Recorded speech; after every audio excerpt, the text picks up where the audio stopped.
নকশালরাই guard দিয়ে বাড়ি পৌঁছে দিয়ে গেছে। নকশালরা বাড়ি পাহারা দিয়ে বাড়ি পৌঁছে দিয়ে গেছে। নকশালরা কাদেরকে মারতে? সিপিএম, কংগ্রেস। এই মিঠুন চক্রবর্তী কটা দল করেছে? প্রথম ছিল নকশা, তারপরে গেল সিপিএম, তারপরে সিপিআই, তারপরে কংগ্রেস, তারপর তৃণমূল। তৃণমূলের থেকে ঝাঁকে এখন আবার বিজেপিতে যায়।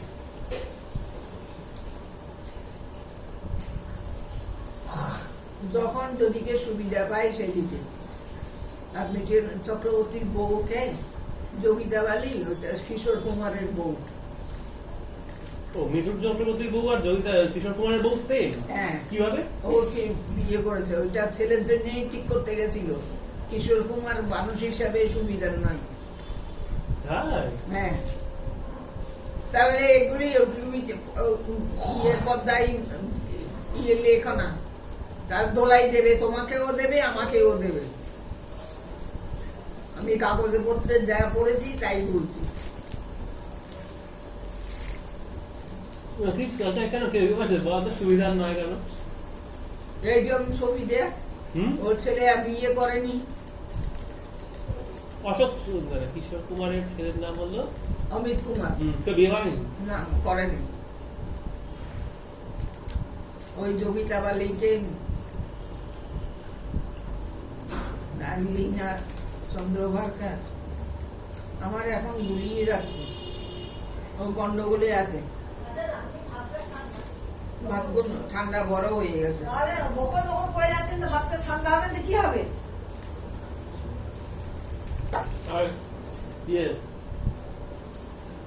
ইমার্জেন্সির কথা বলো তোমরা। এমনি সাধারণ মানুষের কোনো অসুবিধা হতো ইমার্জেন্সির সময়?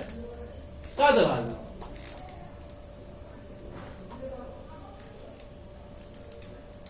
এই বর্তমানের সম্পাদক যে বরুণ সেনগুপ্ত,